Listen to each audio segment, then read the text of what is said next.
Very good morning to one and all present here. I am Dr. P. Sivashankar, Associate Professor, Department of Mechanical Engineering, Manakula Vinayagar Institute of Technology, Pondicherry. Today we are going to cover about Unit 1 information on industrial engineering and management. First, let us see the basic introduction about the plant location.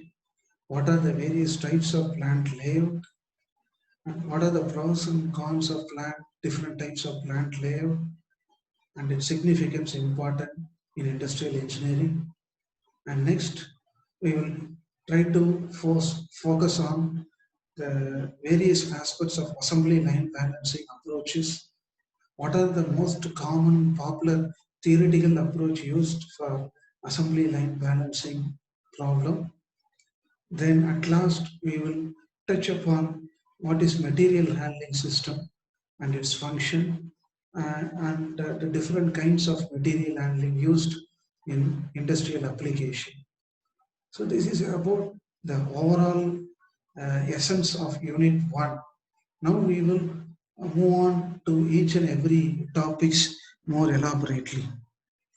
So to start with, let us have the basic objective of industrial engineering. So the basic aim of industrial engineering is to study the modern tools and technique which helps us to understand its construction and working mechanism. For example, let us say motion study. The purpose of using motion study is to measure the complex body movement of a human being, identifying the unproductive body motions of a human being and try to simplify into easier task. So this is one of the basic example. So likewise, there are several different kinds of modern productive tools and techniques are available. So in this subject, we are going to see all those modern management tools with a case study as an added annexure. And the second objective of the subject, industrial engineering and management, to know more about the decision making in a complex, chaotic situation. For example, you take a decision made by a material planning manager.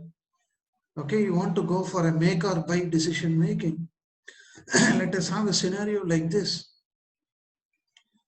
So the quantity of raw material is less than the available stock. Then you have to go for buying option. You have to contact the supplier immediately, measure the deadline, then you have to propose a material request plan accordingly for, to make the availability of raw material in order to stock it into the inventory system. On the other side, you consider the same example in a different way. You want the raw material within a short span of time, right? So you can go for an outsourcing option. Instead of in-housing the production within your industry, so you can go for outsourcing. You give all your the product ideas and design everything to the neighborhood firm. If they have the so-called facilities, equipments, skilled labor, and all other means, they can work for you. So this kind of decision-making skills, we call it as make or buy decision-making. It's a kind of a managerial ability. So by studying this subject, you can able to sense all this kind of managerial ability practically when you are going to step on to the industry. And what are the course objective at the end of the course? So what are the main benefits you are going to measure after covering all the 5 chapters? So first course outcome is developing an efficient leader or a very good uh, management skill. You can have a very good management skill so that we can able to cover all the subordinate needs without leaving anyone in the team. So leadership skills can be enriched. The next one, comparing to operational management strategy, getting more knowledge about the modern management tools like a forecasting, production forecasting, then inventory methods like ABC analysis. These are some of the modern productive management tools. Using this, you can able to propose an efficient production plan and control such that we can able to reduce the major pitfalls occurring in the day-to-day production activities. As a whole, moreover, the subject is going to be a full and full a practical exposure for you in this semester. So with this little introduction, we will move on to the subject contents. So in unit 1, we are going to see about plant location.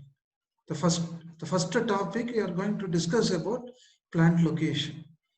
So first let us understand the basic, the functional meaning. What do you mean by plant location? It is a place or a venue where all basic facilities can be provided for producing and manufacturing goods or end commodities. Simple example, let us take a person X going to start a new manufacturing plant. He has to identify the suitable area or location where the availability of men, the choice of materials, usage of tools and equipments, machineries must be at cheap of cost, available at cheap of cost, so that all the basic facilities can be integrated together to produce the products. So this is the basic functional definition of plant location. And what are the major challenging problems occur in plant location? For example, if you want to renovate the existing plant location, measuring the size or the space constraint of the existing plant location, or you want to add any additional facility, so you want to construct a warehouse, an additional warehouse within the existing location. If that space is not highly convenient, then you have to expand the alternate location in some other nearby locality. These are some of the major challenges. So one has to decide in case of expanding the existing plant. So there are two major steps considered for plant location problem. First, selecting a proper geographical area. The next one, after selecting the specific site, identify the suitability of the raw materials such as soil, availability of the soil condition, and other natural raw materials which are very close associated to that particular site. All these things are to be focused very highly as a primary objective. And next thing, ability to process the raw material into finished goods, then distributing the finished goods to various customers. So we need some hub or warehouse storage location. So from the main plant to warehouse, what is the distance, nominal distance covered, whether it is too far away or very nearby, how we are going to plan the logistic supply chain. These are some of the key roles played by the plant layout under plant location problem. Now let us take an example, a case study for a simple understanding to know about what is the difference between plant location and plant layout. So in this example, so we are going to take Ashok Leyland industry as a one of the major discussion for considering the challenges in both plant location as well as in plant layout. So let us consider the so-called company Ashok Leyland. It has four major plants in India.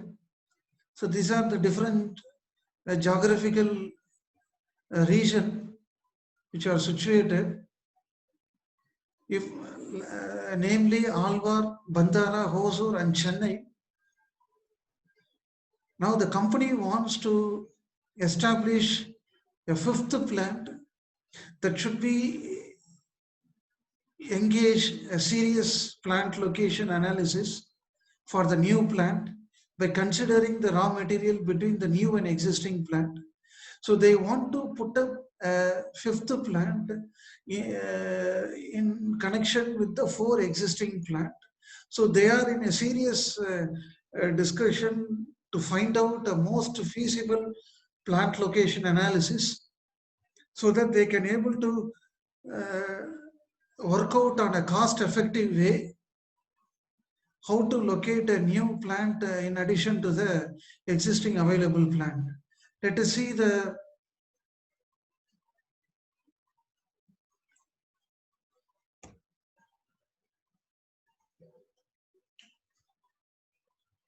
let us discuss the problem orally.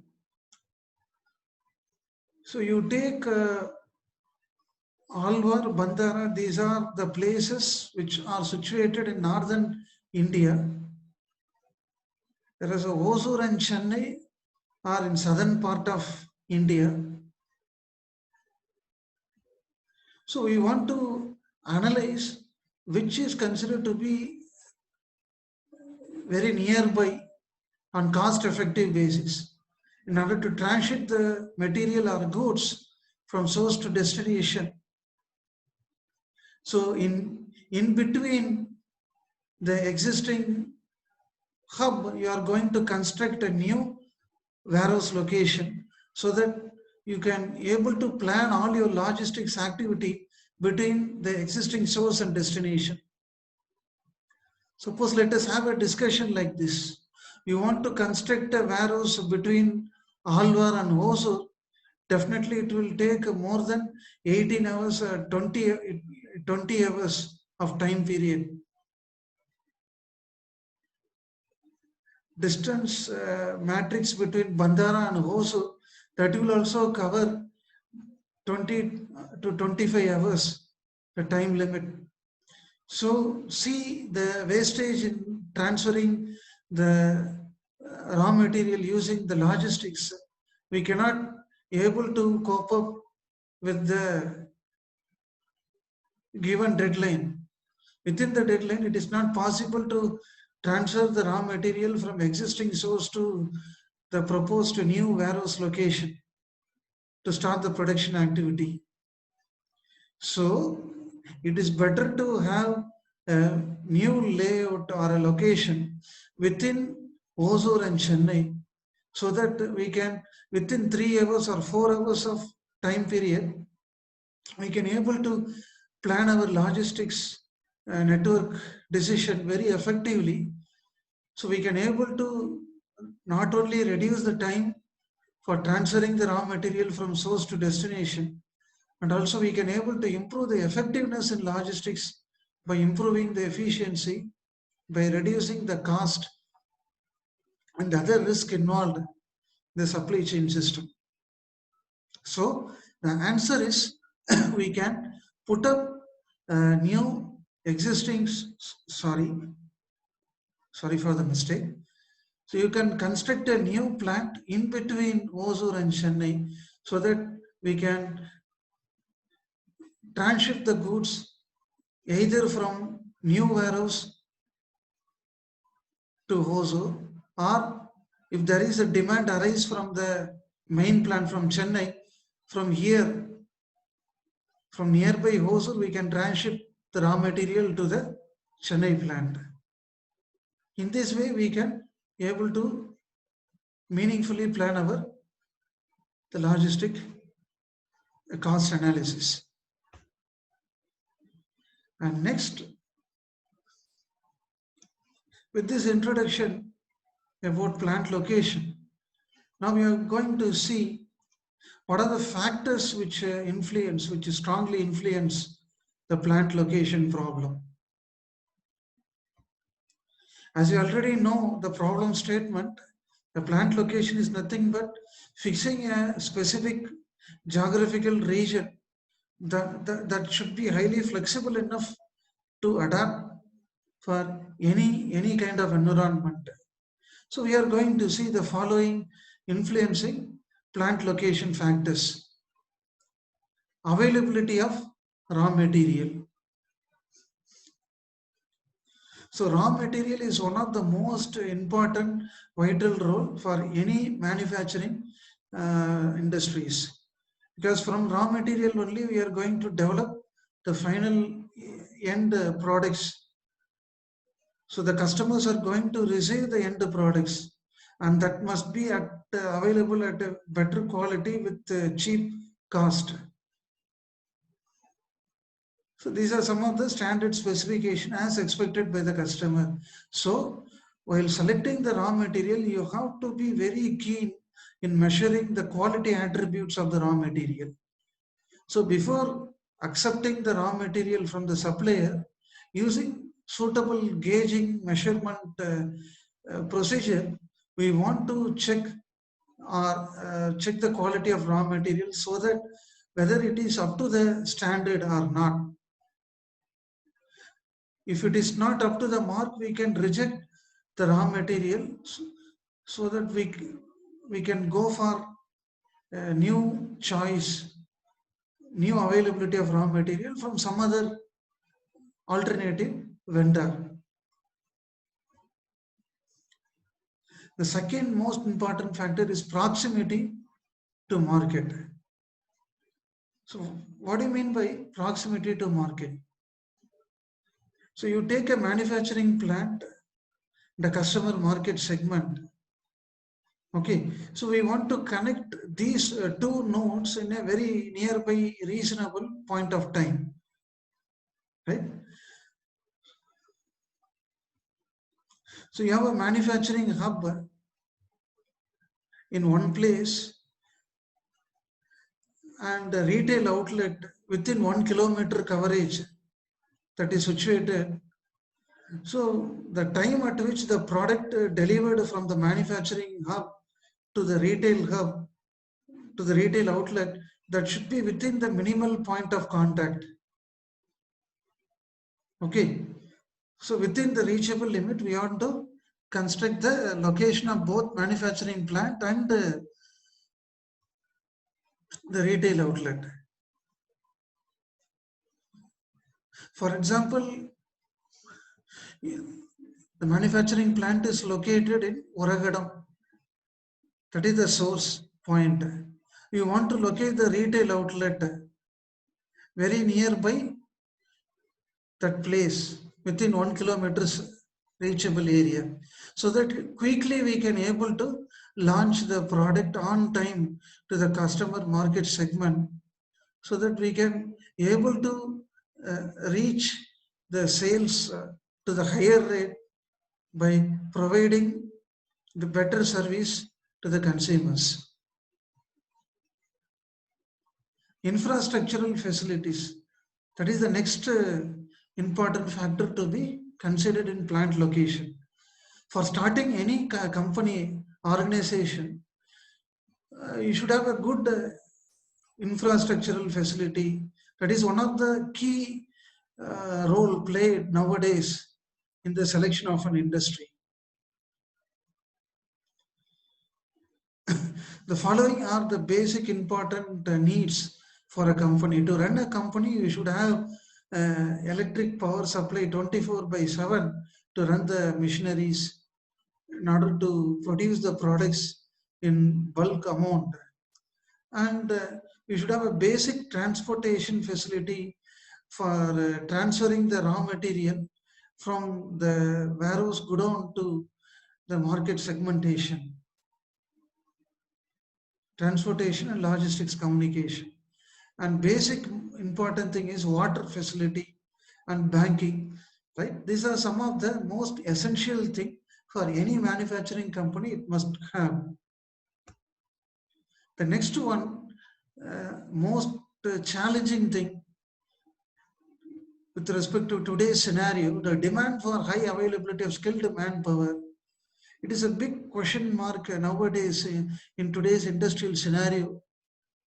The ability of manpower that are available in huge number with or up to the level of skill specification or not. So the industry has to be very keen in recruiting the employees with a specific skill set and attitudes. Because for a successful operation of an organization, a group of the committed team members are highly essential for an organization. Attitude-oriented employees are highly essential nowadays. And next thing, ecological and environmental factors. So we have to consider the biodiversity, ecological systems, and other environmental factors. So the proposed industry must be free from pollution, that is water, air pollution. You should not pollute the environment in such a way. You need to be standardized your organizational operating norms. You must be able to certify yourself as ISO 14000. That is especially meant for environmental or eco-friendly. If an organization fit to be ISO 14000, they are safely considering the pollution hazards. So industrial pollution is one of the biggest threat in well-developed cities. So you have to get the ISO certification for the chemical process industries, gas production industries, because these are considered to be biggest bottleneck for the society. So that those companies must strictly follow the rules and regulation of ISO 14000. If any of the rules are they are violating, so they have to fit themselves to follow the rules and guidelines of Environmental Protection Act as stated by ISO 14000. And the last factor is industrial competition. So in case of small new enterprises, right? So they have to decide the source of revenue depending on the selection of the site. If the level of competition is more in a particular geographical region, it is not highly advisable to start a new firm or enterprise. You cannot able to win in the competition. This is one of the most cumbersome process in deciding the location of the enterprise. So you have to identify the underdeveloped area so that we can able to start our new enterprise in that proposed underdeveloped area for a strong establishment in order to win in the competition, the industrial competition. Simple example I can say, in Chennai there are many places like Sri Permantur, Irungattukottai. These are some of the huge place for industrial hub. Many existing companies are there. So in that busy place, if you want to start a new enterprise or a new firm, it is highly challenging for you to come up in the business competition. So you have to identify an alternate plant location which are considered to be less in the level of competition. You have to find out an upcoming area or a venue for starting a new enterprise. So these are the location alternative. How to select the location alternative for the cost, depending on the various cost elements. The following example, it is given a numerical example. How to find out the overall the plant location if there are two given choices. So let us see. So these are some of the factors considered. The cost of land for location 1 and location 2 has tabulated here. Similarly, building cost, water availability cost, electric power cost, labor cost, freight cost, fuel management cost, raw material cost, tax. So these are some of the cost figures which are individually displayed here. So find out the total cost individually for each separate location and identify which is considered to be the most feasible choice to select the plant location in order to establish the business enterprise. So here from the total cost figure, it is clearly show that the location 1 cost wise more effective than the plant location number 2. So a new entrepreneur or a newcomer, so they can able to prefer the location 1 for the venue to start their business enterprise in order to retain themselves for, for a long journey in their profession. So you have to identify the risk involved with respect to the land cost, water availability cost, electric power cost, fuel management, logistics cost. These are some of the most important key cost elements. Identify those key cost elements and based on that make a relative trade-off matrix and fix to the suitable option, but which are relatively much better than the neighborhood location.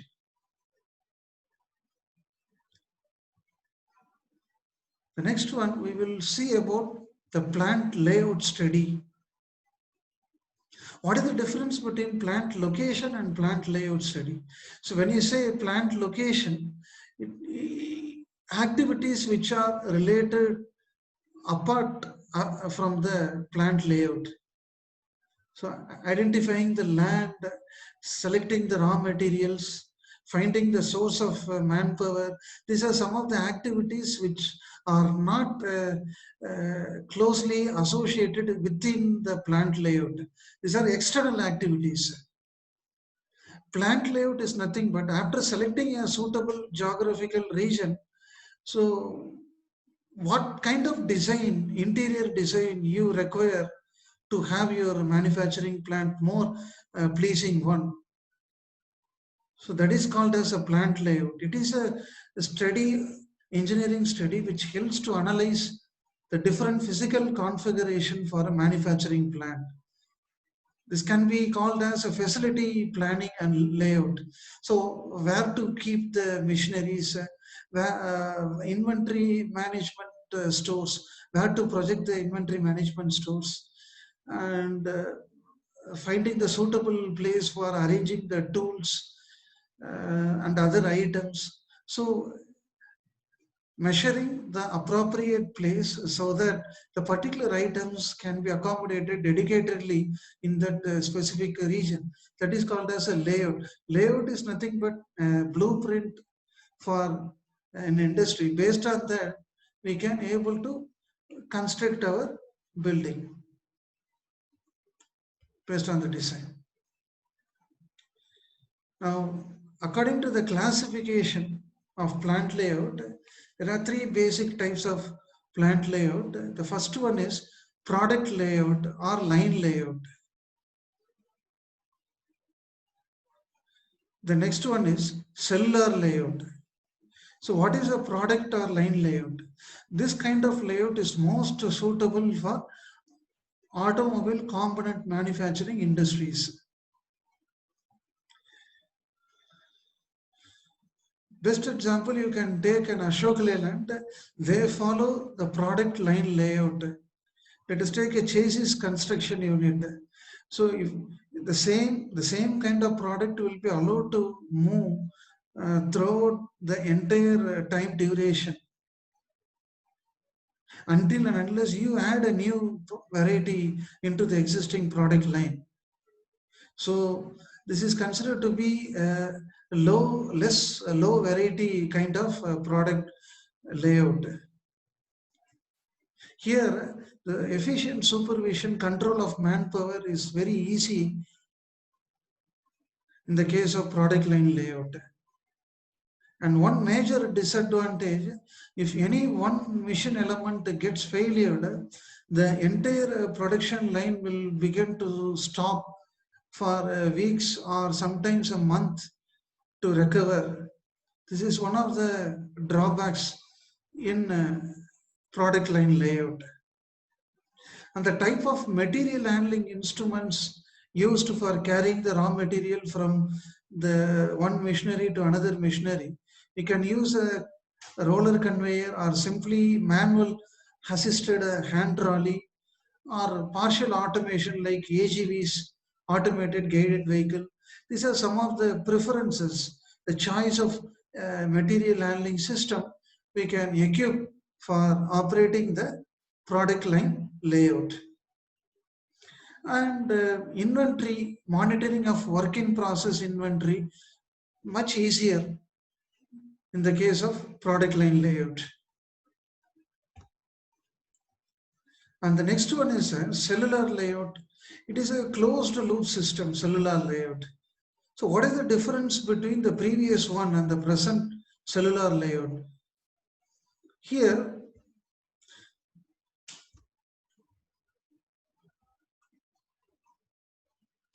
in typical product layout, the length of the production line is considered to be huge in size. We can say a huge bay. For an example, for 1 furlong distance, the length of the conveyor line can be constructed. So more work in process inventory will be kept in each and every transshipment point. So we have to consider inventory carrying cost. So that is one of the other drawbacks in product layout. Inventory carrying cost is high in product layout because more work in process buffer kept frequently. But in cellular layout, only little amount of machineries are there. It is a closed space. Here similar operations and the process are grouped together according to the manufacturing attribute, so that we can able to keep all the available machinery in a very nearby reachable point. So material handling movement can be controlled. So logistics cost can be reduced, that is internal logistics cost, material handling, and we can able to have a parallel processing of work. Concurrent task can be done. At a time we can do more than 2 jobs concurrently because 2 adjacent stations are kept parallelly. So these are some of the modern advantages in cellular layout compared to the conventional product line layout. And coming to the basic objectives of plant layout, what is the main purpose of design the plant layout? Main thing is we want to consider the compactability of material handling. So we want to minimize the material handling cost. In such a way, we have to design a very simple, flexible space, workspace area for manufacturing industry. Then facilitate the manufacturing process in a synchronized way without any uh, starvation in between.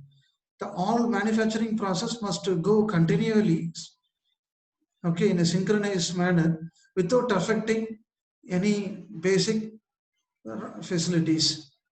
Then the most important thing, integration of men, equipment and space, workspace. These are the objectives that are to be formulated before designing a plant layout problem. Then what are the principles of plant layout? Minimum movement, principle of minimum movement. So we want to safeguard the labor. So we don't want to put the labor to more fatigue. So align the resources very close to each other such that both materials and labor can be moved in a very nearby minimal distance. Then principle of space utilization, that improves the space utilization capacity. Then next one, flexibility, level of flexibility. The proposed layout design must be uh, capable of adapting to any kind of the production scale. It may be of job production or flow production or a mass production. For any kind of production type, the proposed the plant layout design should have the ability to adapt themselves. Then principle of interdependence. So the basic some of the basic operations are similar in nature in a productive in a production operation. So we want to integrate those similar operation in one common place such that we can able to minimize the time travel of the product. There is no need of keeping a separate equipment or a device to do the operation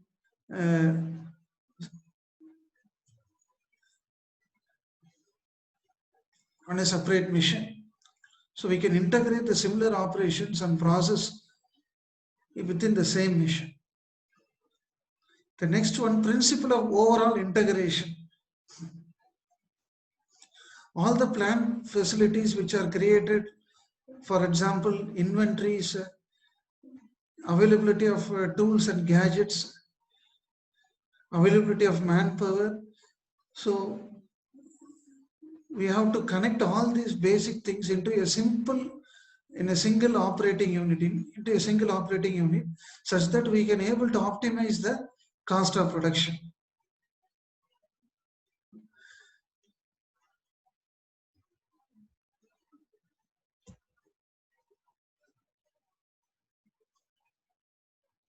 Now coming to the various types of plant layout.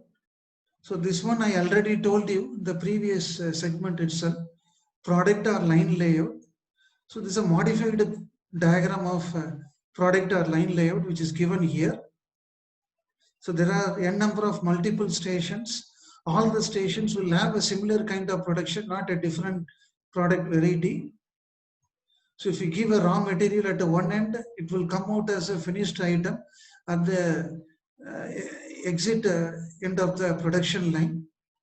And from there, we have to deliver the end item to the warehouse for stockage of inventory.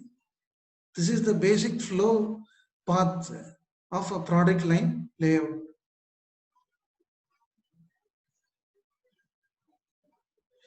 And these are the fundamental definition what exactly the product line layout means.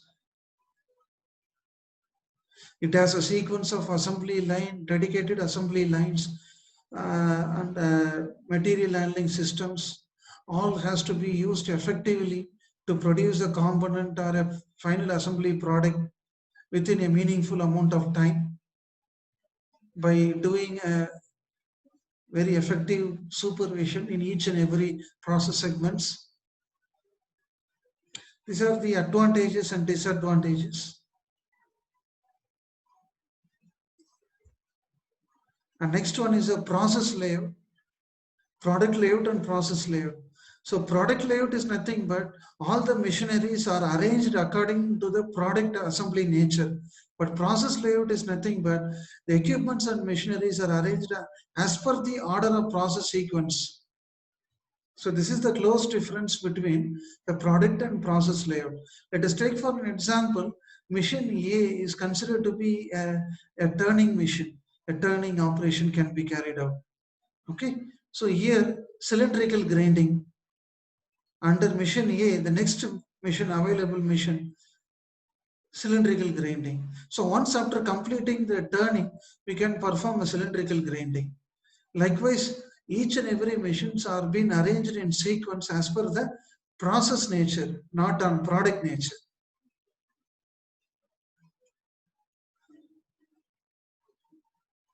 But here there is one advantage in the process layout.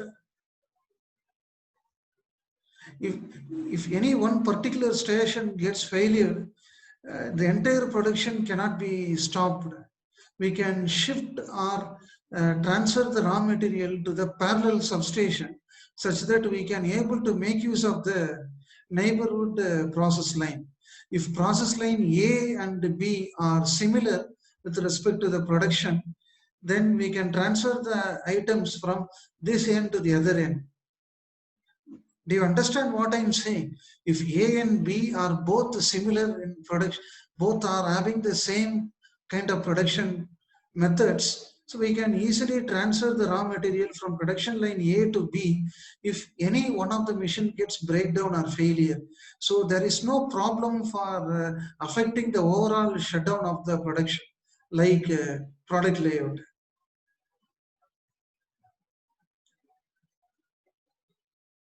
So advantages of process layout. So it offers a better, more efficient supervision because here each and every people are highly specialized with respect to the domain knowledge. So as compared to product line layout, process layout has got an efficient supervision in monitoring the job process operation. And disadvantage, high flow process times of the product. Particular component will take over more amount of job processing time. That is considered to be an indirect waste in the case of job completion time. And the worker skills are in high demand to complete all different components of production. And the last one is a fixed position layout. Now let us have a recap, a summary between the first two different available types of plant layout. So process and product layout. These are considered to be the most popular available layout in most of the auto manufacturing industries and in tool room industries. Normally process layouts used in tool room industries, the component manufacturing industries. Whereas a product layout is best suitable for automobile industries. Simple example, assembly line production. The third one is a fixed position layout. And this kind of layout is considered to be of rare available in nature, especially in shipbuilding industry, aircraft manufacturing industry. These are some of the very few area where we can see the fixed position layout. Here the product will be remain stationary at one particular places, whereas the material, labor, tools and other accessories will brought up to the point of venue where the production has to be started. Whereas if you look back the previous two types of layout, the product will be moving in line, whereas here the product will be remain stationary.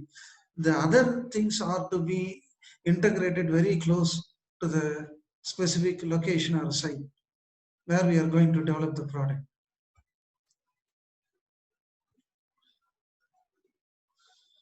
So the detailed explanation is given here.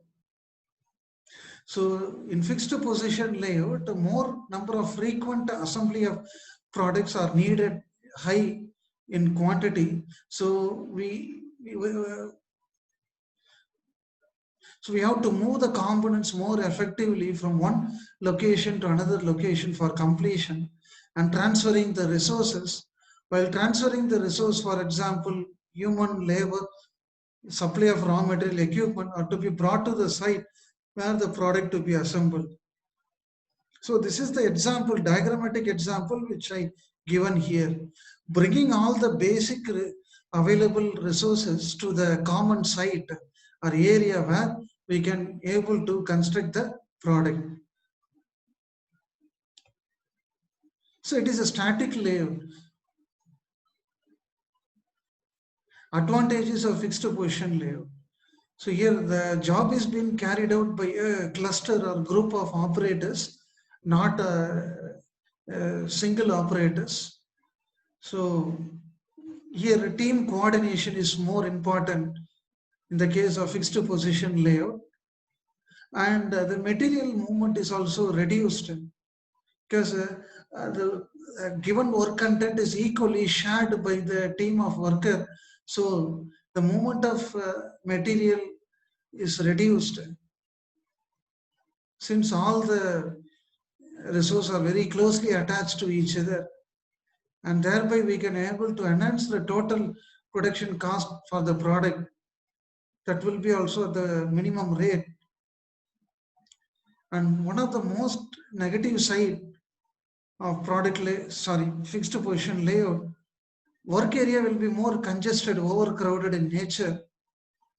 So we want to schedule the team member in such a way that without affecting the team uh, authority and also the coordination between each member, we want to improve the space constraint.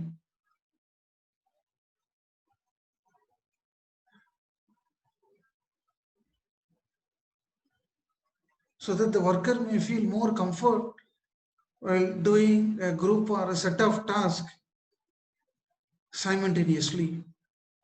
And more administrative burden is very higher. The frequent following of activities to be carried out, that is at the very higher rate. Simple example, you can take a building construction. So you want to monitor each and every worker, whether the task allocated to them for them are able to complete within the specified time limit or not. So more administrative skills are highly required as a team leader for the project management, which comes under the fixed position layout system. Always the project leader are in tie-up with subordinates every now and then. So they should have a administrative capability skills.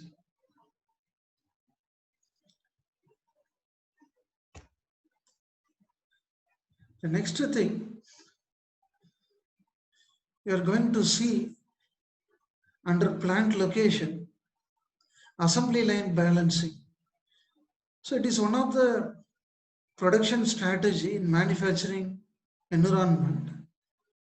The main aim of this concept is to identify the set of tasks which are required to process to carry out an assembly operation, subdividing the group of tasks into individual segmentation such that we can assign each and every task in a separate workstation with respect to the given cycle time without affecting the precedence constraint. So we will see an example. Before going to see the illustrative example, let us see the problem, the nature, the different category of problem available in literature. So depending on the compatibility of the product model or a variety, we can consider as a single model assembly line balancing problem and multi-model assembly line balancing problem. So here, what is single model assembly line balancing problem? If the variety for the product is not that much, very limited, so thereby we can take a single model assembly line. Best example, Eicher motors, standard motors. These are the best example for a single model assembly line balancing problem.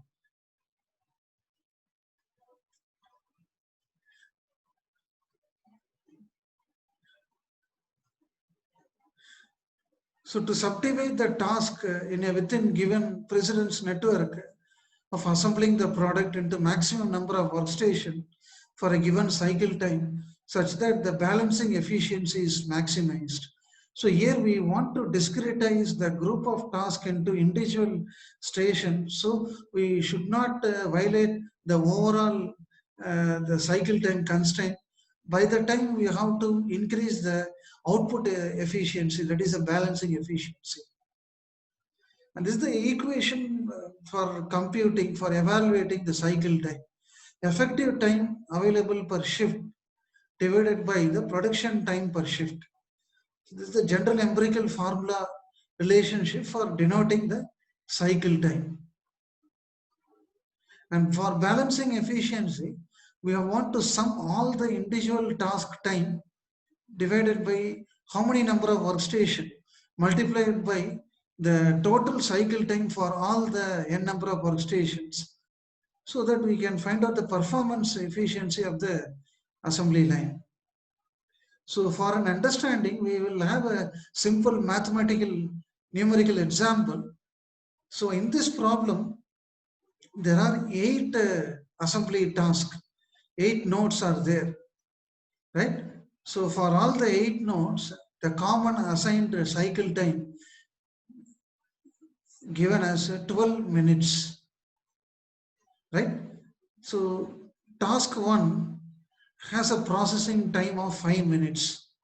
Likewise, task 2 carries 7 minutes.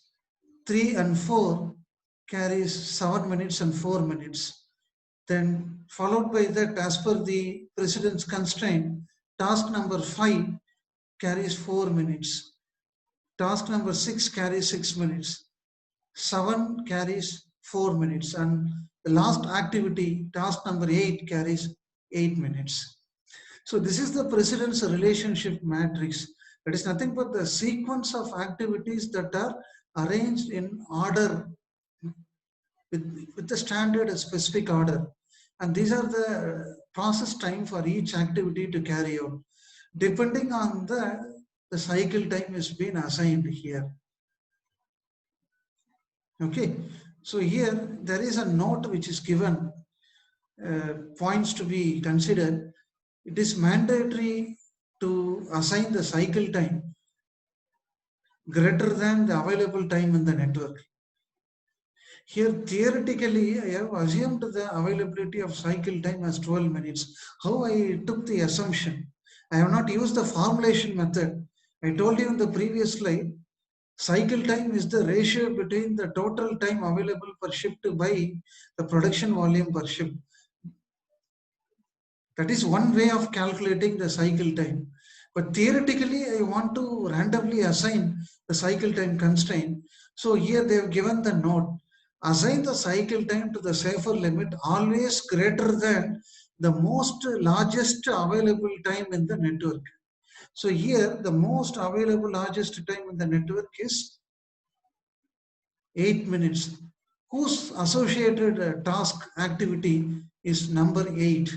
So more than this time, I need to randomize the cycle time quantity as 12 minutes.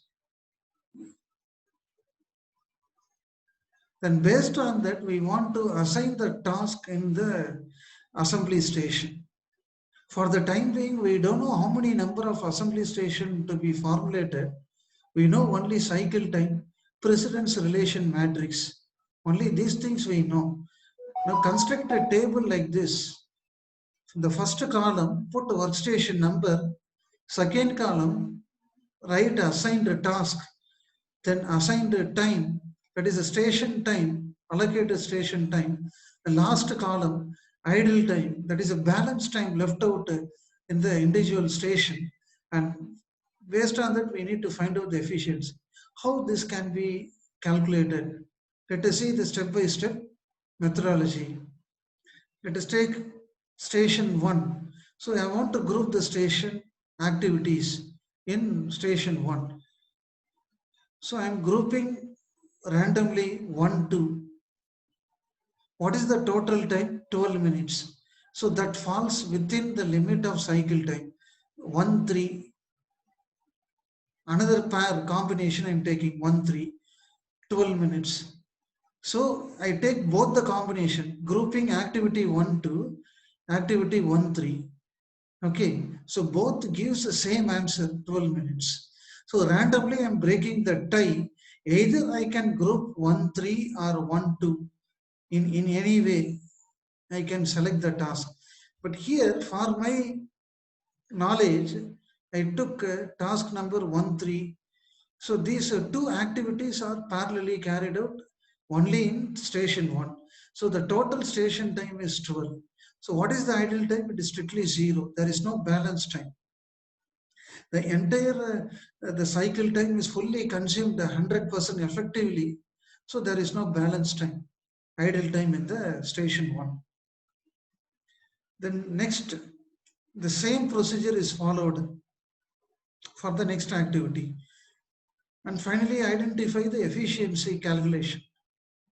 Let us see how. So grouping task number 4 and 2. Okay, already 1 and 3 is loaded in the station 1. Next, 4 and 2. So add these two activity timing, 7 plus 4, 11. So this is less than the available standard cycle time. So we can allocate the task in the station 2. If it is more than 12 minutes, we cannot load these two activities. Definitely that is not possible. So here idle time is 1 minute balance time. Then station 3, load activity 5, 6. 4 plus 6, 10. That are total station time. Okay, so 2 minutes is the balance lapse time, idle time for station number 3. Then the last unassigned task is 7 and 8, unscheduled task. So schedule it in the 4th workstation. Now we able to find out there are 4 number of workstations, right? So find out the efficiency calculation using that formula, so that we will be getting 93.75 percentage. That is the yield, the performance yield of the entire assembly line. Put together all the 4 stations. Okay, this is just a small case study, a numerical case study, in order to make the concept understand. I just made as a presentation in between. Now coming to the next, the theoretical background of assembly line. So manual or a single station assembly line, these are the types of assembly stations. Manual station, then concurrent assembly lines, manual assembly lines, then automated assembly lines, computerized assembly lines. These are the 3 different types. Then ranked positional weighted method. So it is one of the algorithm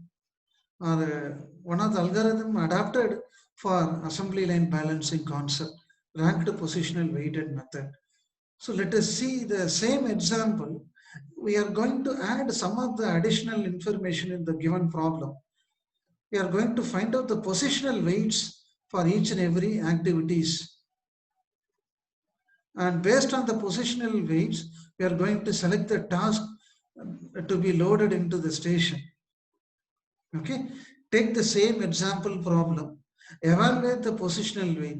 The time data are one and the same. The task timing data are one and the same for all the 8 activities. Now I'm going to assign the positional weight for all the different kind of assembly task, ranging from task number 1 to 8.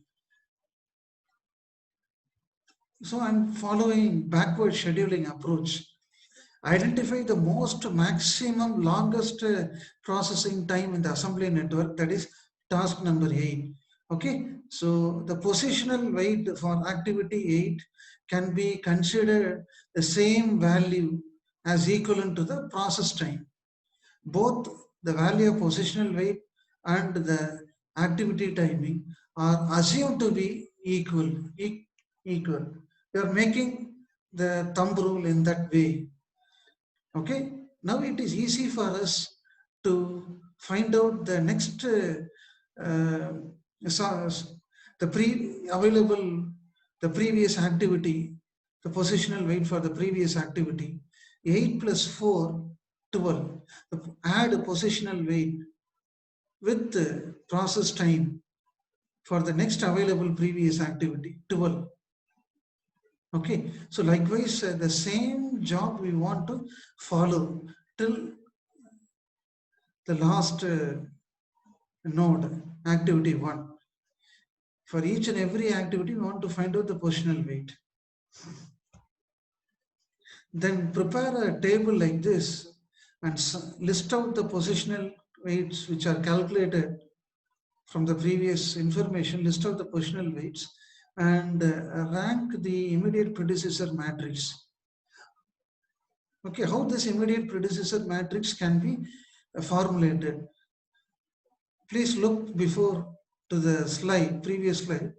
So for activity 1, there is no precedence, immediate precedence, because this is the starting initial activity.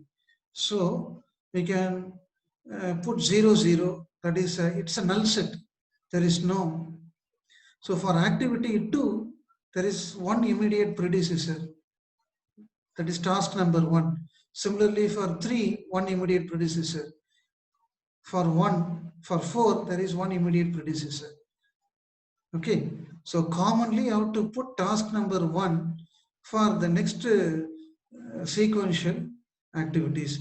For activity 5, 6, go to the network diagram, take activity 5, 2, 3, then activity 6, 4, 5. These are the two immediate predecessors. For activity 7, 6. For activity 8, 2 and 7. Likewise, we want to rank the immediate predecessor. And next thing, form the station, number of station to be evaluated. So first station number 1, okay, list the task to be selected. But here, as of now, station 1 is idle. So we have to decide the task to be selected. So we are loading 12 minutes as a cycle time default. Now, assigning activity 1 and 3. Identify the maximum positional weight between the task 1 and 3 and load that particular task to be selected in this column and find out the minimum balance unassigned cycle time. Okay, for activity 1, what is the cycle time? 5. So 5, 12 minus 5, 7 minutes. Okay, then same procedure we want to repeat for the station 2 also. Then for another 12 minutes, for every 12 minutes, we have to revise the cycle time, load the next level of activity 2 and 4, and with respect to the positional weight 2, 4, find out the maximum positional weight. So here activity 4 has got the maximum positional weight. So load activity 4, then find out the unassigned cycle time. Okay, by subtracting the process time of activity 4 from the standard cycle time. Okay, so the same procedure is carried out on iterative basis, on trial and error method till up to the last final station. Okay, so ranked positional weighted method, what is the meaning of this algorithm? How this computational approach can be applied for the for a production strategy like assembly line balancing? Ranked positional weighted method is nothing but if there are a 10 set of tasks are there, so identifying the relative importance based on the process time, fix the maximum positional weightage and schedule that as a first priority. okay, based on first in, first out basis, and find out what is the remaining, the balance unassigned cycle time. Okay, right? So ranking the priority of task to be selected, that is the main use of this algorithm. Accordingly, we can plan and scheduling the production operations. And we can identify the idle time of the station time, whether it is more or minimal in level. Based on that, we can able to further improve the design of the production line in order to make it more smoothening the idle time to the minimum extent. And next thing we are going to see about the material handling system.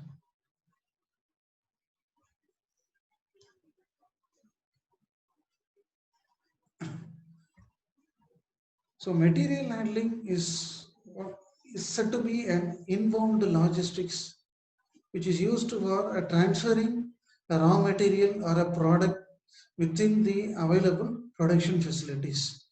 So here there are some of the standard objectives considered for the design of material handling system. The first thing, we want to able to minimize the wastage in the cost. Accordingly, we want to select the fastest and highly economical mode of the transportation.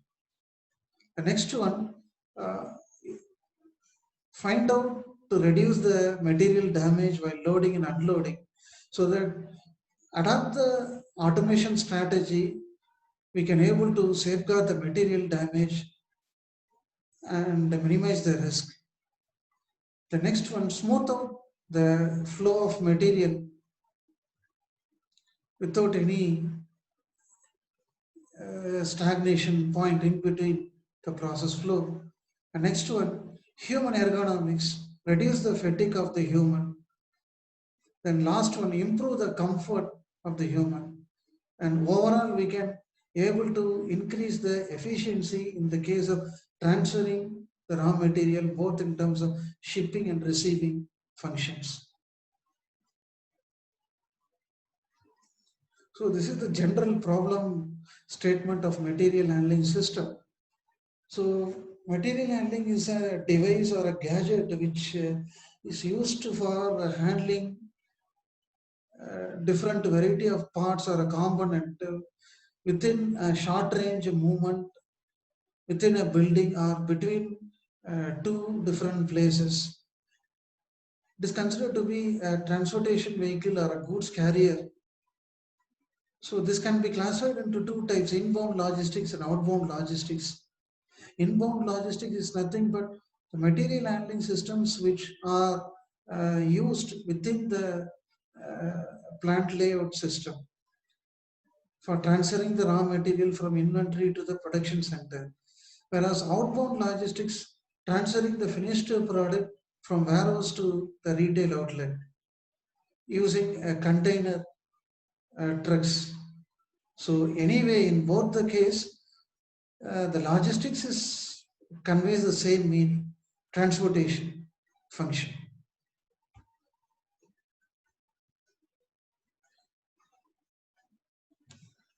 So the material handling system improves more safety for men, and also we can able to improve the overall productivity. We can prevent the accident or minor injury to the men, so that physical handling of raw material can be strictly avoided.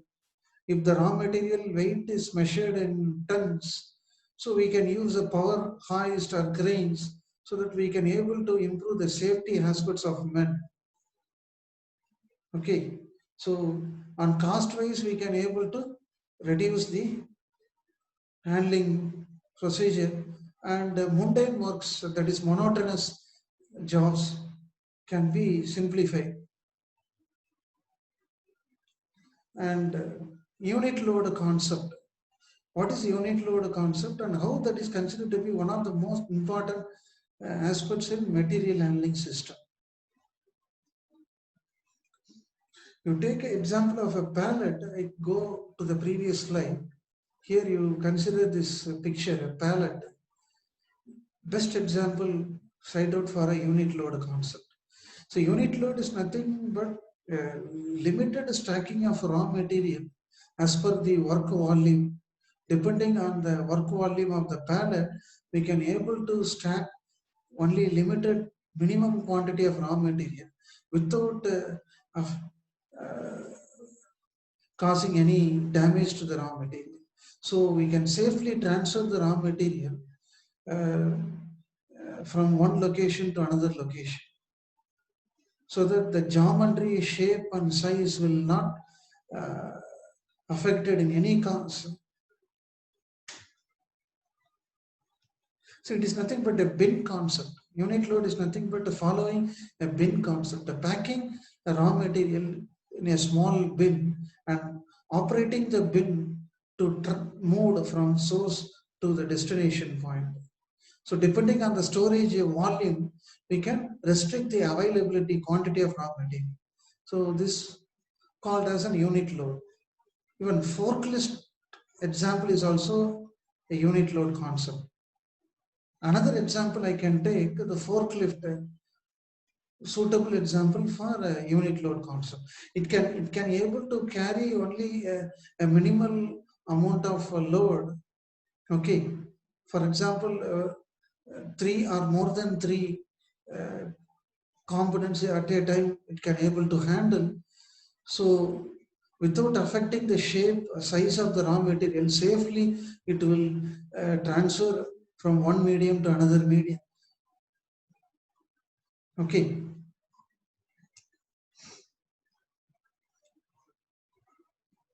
So overstacking problem can be avoided. Raw material collision also can be avoided.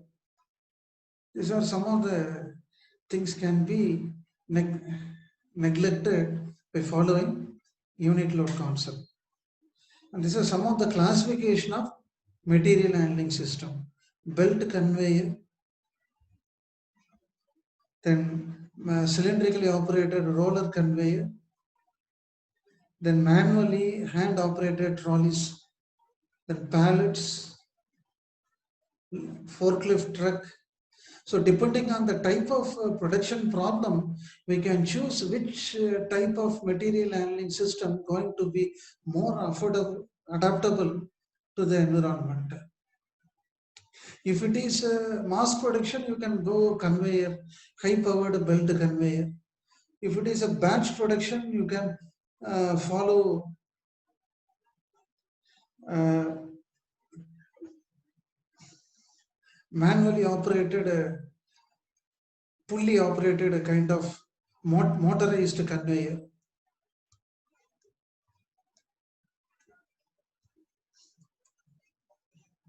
So depending on the type of production problem, we can choose the availability of the device or equipments.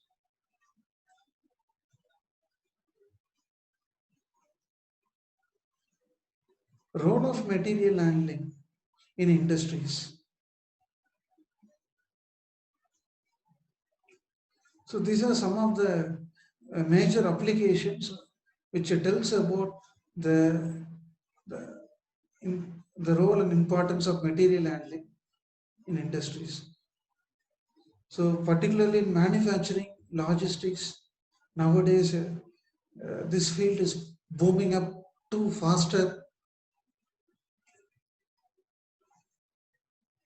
Many warehouse hubs are located in more countless number nearby the main manufacturing hub.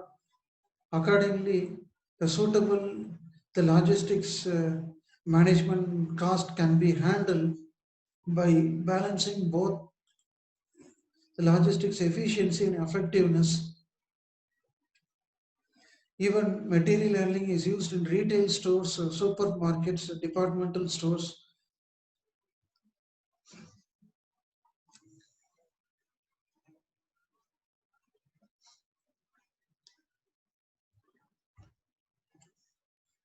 Next comes influencing factors for material handling design. Flexibility, load capacity. So what is the difference between these two? The flexibility is nothing but using suitable automation, programmable automation, or fixed automation. So depending on the level of automation technology, so the so-called material handling instrument must adapt itself to operate within the given environment. Loading capacity. Estimate the optimal payload characteristics. Accordingly, try to decide the type of jobs to be carried by the material handling system. If it is too large, then you uh, find out the material property to be selected, factor of safety, and all other design aspects to be considered in assuring the safe loading capacity. Then speed and space requirements. The movement of material handling instrument can be fed with the gravity feeder. Gravity feeder, it is nothing but a slant inclined profile. So once the material flowed from entry point, it will be moved at a very high speed, faster rate.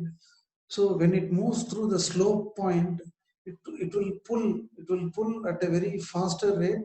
So the bin will try to collect the falling of raw material. So proper use of gravity feeders must be kept on the exit point of the material handling system. Then space requirements. The provided space must be easy to adapt for a given handling system. In such a way, we want to design and simulate the optimal space arrangements. And principles of material handling. These are some of the general principles of material handling. The first thing, all the materials are to be handled mechanically using suitable mechanical carrying instruments. Don't allow the physical human being to lift. Heavy loads must be handled mechanically with the aid of cranes. Avoid mixing of raw material which require proper sorting. So according to the geometry shape, try to form a cluster, segregate the raw material. Don't mix different material in a one common place. That will lead to a major confusion in later stage. Then transfer of raw material from one container to another container with the aid of mechanical instruments. Then follow a unit load concept or essential thing. Then use of overhead space for the conveyor. You have to provide a overhead space for a crane or a conveyor for stocking the raw material. And all materials must follow a linear line movement, simple movement. Then avoid floor contact of raw material. Then last one, uh, keep suitable pick and place device that must be in frequent operation. And ergonomic principle. Based on the ergonomic principle, develop the human capabilities and try to make the human to interact efficiently with the modernized material handling system by giving more safety and effective method of productive operations. And automation principle. As per automation principle, all mechanical that is a so all material handling operation must be mechanized automatically in order to improve the operational efficiency by having a consistency in terms of accuracy and precision. These are some of the learning outcomes of Unit 1. So in this Unit 1, we studied about the basic importance of industrial engineering and what are the major divisions, importance of plant layout and types, then plant location importance, then what is the concept about assembly line balancing in assembly shop with theoretical problem, a numerical case study, and what are the different kinds of production system, then what is material handling, what are its objectives and functions, with basic principles and safe design of material handling system. Thank you for your patience listening.